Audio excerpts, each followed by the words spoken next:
तो आइए आज की इस लेक्चर में हम प्रश्नावली 1.1 के सवालों को हल करेंगे। ठीक है, तो हम सवाल देखते हैं। सवाल है, निम्नलिखित संख्याओं का एचसीएफ ज्ञात करने के लिए यूक्लिड विभाजन एल्गोरिदम का प्रयोग करें। तो सबसे पहले हम दो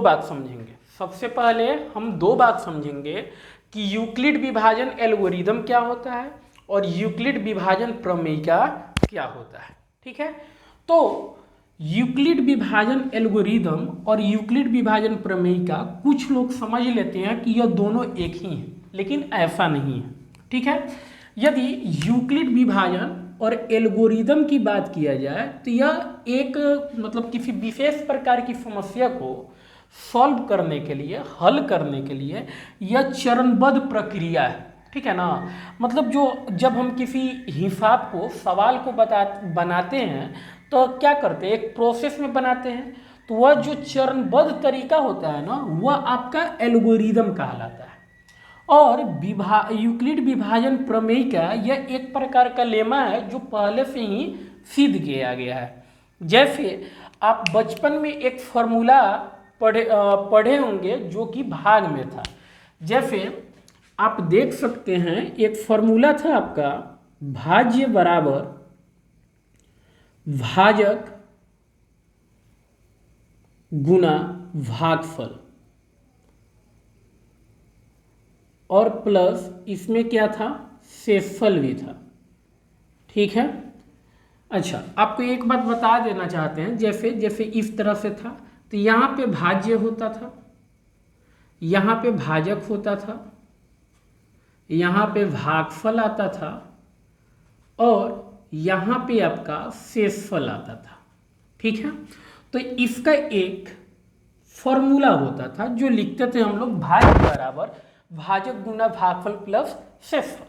तो इसी को हम लोग जब जैसे भाज्य को यदि हम ए मान ले, ठीक है, भाजक को यदि बी मान ले, भागफल आपका क्यू हो जाता है और शेषफल को इंग्लिश में रिमाइंडर बोलते हैं, इसलिए इसको आर मानते हैं। तो इसको जब हम लिखते हैं तो यह हो जाता है ये बराबर वी गुना क्यू, भागफल को क्यू मानते हैं तो क्यू एंड प्लस शेषफल क्या है, आर है। ठीक है ना, तो यह जो सूत्र है यही आपका कहलाता है यूक्लिड विभाजन प्रमेयिका। ठीक है, जहाँ यहाँ पे एक कंडीशन लगा होता है, जहाँ आर जो होता है ना, यह 0 से 12 होता है या बराबर होता है, और यह आर स्वयं बी से छोटा होता है। ठीक है, आर जो है बी से छोटा होता है और 0 से 12 या 0 के बराबर होता है। ठीक है, तो यह आपका जो फॉर्मूला है यह आपका यूक्लिड विभाजन प्रमेयिका है।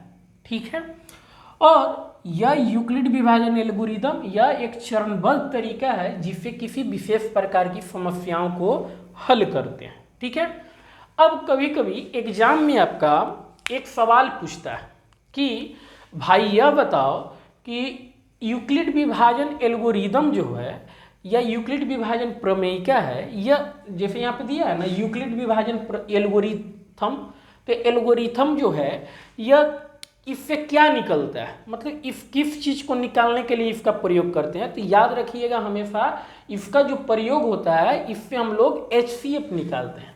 आप देख सकते हैं यहाँ पे सवाल में यह एचसीएफ निकालने के लिए यूज किया जाता है। ठीक है, तो 1 नंबर का सवाल यहाँ से बनता है कि यूक्लिड विभाजन एल्गोरिथम का प्रयोग करके हम किसका निकालते हैं, किसको निकालते हैं, एचसीएफ निकालते हैं या एलसीएम निकालते हैं या दोनों निकालते हैं। तो याद रखिएगा किसको निकाला जाता है, एचसीएफ को निकाला जाता है। ठीक है, अब आइए इस सवाल को हम लोग बनाएंगे और समझेंगे कि यूक्लिड विभाजन एल्गोरिथम का प्रयोग करके कैसे सवाल को हल करते हैं। ठीक है, आइए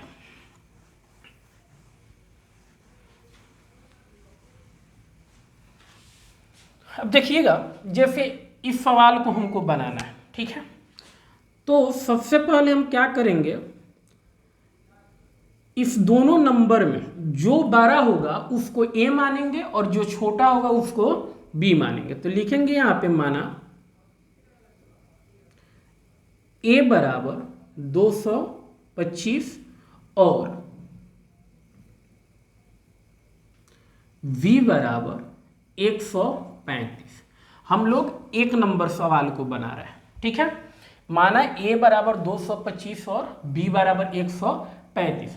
बचपन में जैसे हम लोग HCF निकालते थे, यहाँ भी उसी तरह से HCF निकालते हैं।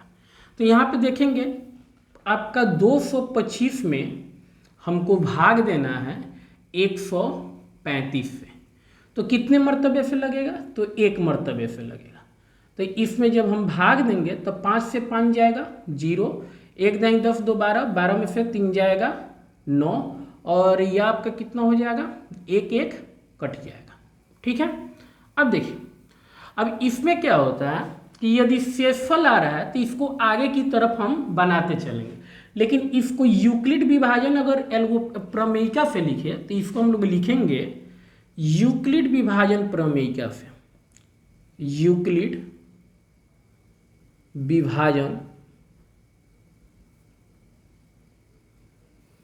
प्रमेयिका से, प्रमेयिका से। तो इसको सबसे पहले हम लोग क्या लिखते हैं, भाज्य लिखते हैं। तो भाज्य आपका 225 है, तो यहाँ पे लिखेंगे हम लोग 225। भाज्य के बाद क्या लिखते हैं, बराबर के बाद भाजक। तो भाजक आपका 135 है, और साथ में गुना में लिखते हैं भागफल 1 है, और प्लस शेषफल। शेषफल कितना है, 90 है। यहाँ पे कॉमा लगाइएगा और लिखिएगा यहाँ पे r जो है वो 0 के बराबर नहीं है, r जो है वो 0 के बराबर नहीं है, मतलब यह प्रक्रिया आगे भी जाएगी। तो अब 90 को भाजक बनाएंगे, और यह जो पहले भाजक था इसको अब हम लोग भाज्य बना देंगे। अब इसमें एक मर्तबे भाग लगेगा, तो आपका घटाइएगा तो आएगा 45। फिर यहाँ पे शेषफल 0 नहीं आएगा, मतलब यह अभी एक स्टेप और आगे जाएगा। अब देखिए, इसको यदि हम लोग यूक्लिड विभाजन पे लिखे तो इस स्थिति में आपका भाज्य क्या हो गया, इस स्थिति में आपका भाज्य हो गया 135, और भाजक क्या है तो 90 है, और गुना भागफल क्या है तो 1 है, और प्लस शेषफल की बात किया जाए तो शेषफल आपका कितना है, 45 है। तो यहाँ भी आपका जो r है वह 0 नहीं है। फिर इसको एक स्टेप और आगे ले चलेंगे, तो यहाँ वाले 90 को यहाँ लाएंगे। अब देखिए यह 2 मर्तबे कट जाएगा, तो यह 2 मर्तबे कट जाएगा, मतलब यहाँ पे शेषफल क्या आ रहा है, कट जा रहा है, अर्थात 0 आ रहा है। तो देखिए, अब इसको देखिए 90 यहाँ पे भाज्य हो जाएगा, तो यहाँ पे हम लोग लिखेंगे 90 बराबर, यह क्या है तो भाई भाजक है 45 गुना भागफल कितना है 2 है, और प्लस शेषफल कितना है 0 है, अर्थात यहाँ पे r जो है वह किसके बराबर आ गया, 0 के बराबर होगा। अब लिखेंगे चूंकि यहाँ शेषफल बराबर 0 है, इसलिए यह प्रक्रिया समाप्त होती है। चूंकि यहाँ शेषफल 0 है इसलिए यह प्रक्रिया समाप्त होती है, और चूंकि यहाँ भाजक